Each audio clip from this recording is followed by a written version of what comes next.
नमस्कार दोस्तों और प्यारे मित्रों तथा और प्यारे छात्रों, आप सभी का बहुत बहुत स्वागत है हिंदी साहित्य धारा पर। आज हमने एक प्रश्नों की नई श्रृंखला की शुरुआत कीजिए जो टीजीटी, पीजीटी और एलटी जेआईसी वनडे एग्ज़ाम के लिए बहुत ही महत्वपूर्ण है। इस क्रम में आज हम पूरे ऑप्शन न पढ़ के सिर्फ सही ऑप्शन पढ़ेंगे। आज प्रश्नों की संख्या भी ज़्यादा है, इसलिए सही ऑप्शन पढ़ के अपने प्रश्नों को हल करते हैं। प्रश्न संख्या 1, नेहि महा ब्रज भाषा प्रवीण और सुंदरतान के भेद को जाने। भाषा प्रवीण सुछंद सदा रहे, सो घन जी के कवित्व बखाने। कवि की प्रशस्ति में लिखा गया उक्त सवैया किसका है? तो आज हम सही सिर्फ एक ही ऑप्शन पढ़ेंगे।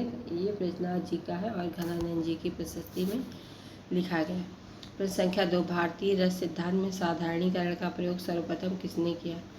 तो इसका सही ऑप्शन है, आज सही ऑप्शन पे टिक करेंगे, आचार्य भट्टनायक ने। प्रश्न संख्या 3, मंगल करनि कलि मलहरनि। मंगल करनि कलि मलहरनि तुलसी कथा रघुनाथ की।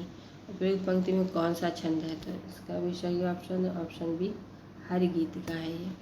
प्रश्न संख्या 4, जो रहीम उत्तम प्रकृति का कर शकत कुसंग। चंदन विष व्यापत नहीं लपटे राहत भुजंग। इस दोहे में कौन सा अलंकार है? तो इसका भी सही ऑप्शन ऑप्शन सी अर्थांतर न्यास अलंकार है। प्रश्न संख्या दोबारा रिपीट हो गया 5, कारण के बिना कार्य के होने का वर्णन होने पर कौन सा अलंकार होता है? ऑप्शन बी विभावना होता है। प्रश्न संख्या 6, निराला के अनुसार हिंदी में मुक्तक काव्य किस छंद की बुनियाद पर सफल हो सकता है? ऑप्शन डी कवित्व। प्रश्न संख्या 7, किस रस को रसराज की संज्ञा दी गई है?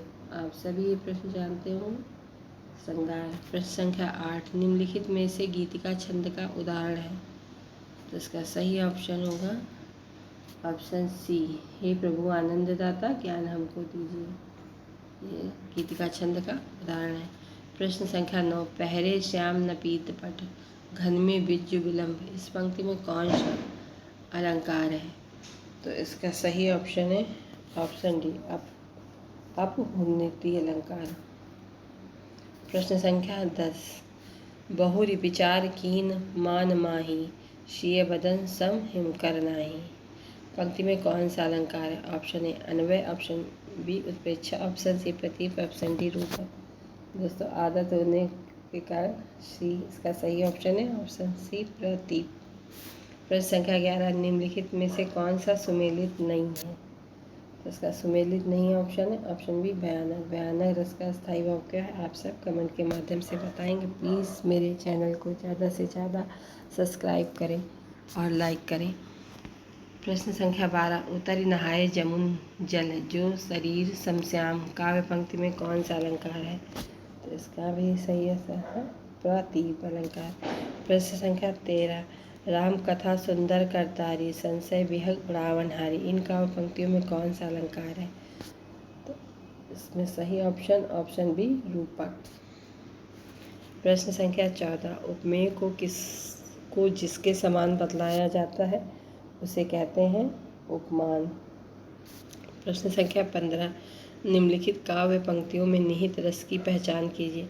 प्रच्छन्न रोग प्रकट भोग सयोग मात्र भावी वियोग। हाँ लोभ मोह में लीन लोग भूले हैं अपना अपरिणाम। ओ क्षणभंगुर भव राम। पढ़ने से पता चल रहा है इसमें शांत रस है। प्रश्न संख्या 16, चौपाई छंद के बारे में कौन सा कथन उपर्युक्त है?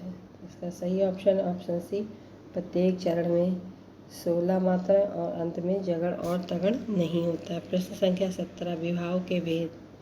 विभाव के 2 भेद होते हैं, आलंबन और उद्दीपन। प्रश्न संख्या 18, निम्नलिखित में से कौन सा वाणिक छंद नहीं है? तो इसका सही ऑप्शन है ऑप्शन ए अरिल्द। प्रश्न संख्या 19, सिय मुख सरिस सिय मुख भाई।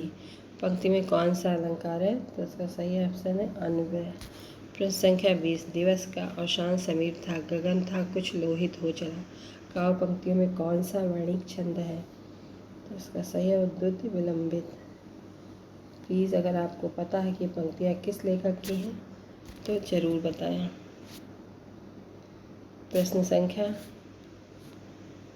21 कुंडलियाँ किन दो छंदों से मिलकर बना है? तो इसका सही ऑप्शन है ऑप्शन ए दोहा और रोला। प्रश्न संख्या 22 सम, सा, सी, सरिस आदि किस अलंकार के वाचक शब्द हैं? तो ये उपमा अलंकार के वाचक शब्द हैं। प्रश्न संख्या 23 निम्नलिखित में से कौन सा संचारी भाव नहीं है? दोस्तों नहीं वाले प्रश्न बहुत हमको परेशान करते हैं, तो इसका सही ऑप्शन है ऑप्शन ए रोमांच नहीं है। प्रश्न संख्या 24 कमला किस गण का उदाहरण है? ऑप्शन ए इसका सही होगा, ये शगण। प्रश्न संख्या 25 निम्न में से कौन सा सुमेलित नहीं है? आप सभी जान गए होंगे, रौद्र रस का स्थायी भाव क्रोध होता है। प्रश्न संख्या 26 छप्पे किन छंदों के मेल से बना है? तो ऑप्शन सी इसका सही है, रोला और उलाला। प्रश्न संख्या 27 रामचरितमानस में प्रधान रस के रूप में किस रस को मान्यता मिली है? तो इसमें भक्ति रस को मान्यता मिली है। और वात्सल्य सम्राट किसे कहा जाता है? अगर आप सबको पता है तो ज़रूर बताएं कमेंट के माध्यम से। दोस्तों लिखने से और कोई बात ढूंढ के लिखने से, हमें बार बार करने से वो चीज़ें आसानी से याद रहती हैं। प्रश्न संख्या 28 रस सूत्र विभावानुभाव व्यभिचारी संयोगाद रस निष्पत्ति किस ग्रंथ में आया है? तो इसका सही ऑप्शन है ऑप्शन बी नाट्यशास्त्र। और नाट्यशास्त्र में किसका ग्रंथ है? तो भरत मुनि जी का यह ग्रंथ है। प्रश्न संख्या 29 निम्नलिखित में से कौन सा रस का अवयव नहीं है? तो भाव नहीं है, और विभाव भी है, संचारी भाव भी है, अनुभाव भी है। प्रश्न संख्या 30 रास पंचाध्यायी किस छंद में लिखी गई है? तो ये रोला छंद में लिखी गई। रास पंचाध्यायी किसकी रचना है? अगर आप सबको पता है तो प्लीज़ ज़रूर करें कमेंट। प्रश्न संख्या 31 चौपाई छंद का पूर्व रूप है? इसका सही ऑप्शन है अरण्य। प्रश्न संख्या 32 कुंडलिनी के उद्भूत होने पर जो स्फोट होता है उसे क्या कहते हैं? तो उसे नाद कहते हैं। प्रश्न संख्या 33 इनमें कौन अनुभाव का एक भेद है? तो इसका सही ऑप्शन है ऑप्शन डी आहार्य। प्रश्न संख्या 34 पाए महावर दैन को नाइन बैठी आए। पाए महावर दैन को नाइन बैठी आए, फिर जान महावरी एड़ी मिणत जाए। इन काव्य पंक्तियों में कौन सा अलंकार है? बहुत प्रसिद्ध दोहा भ्रांतिमान अलंकार का है ये।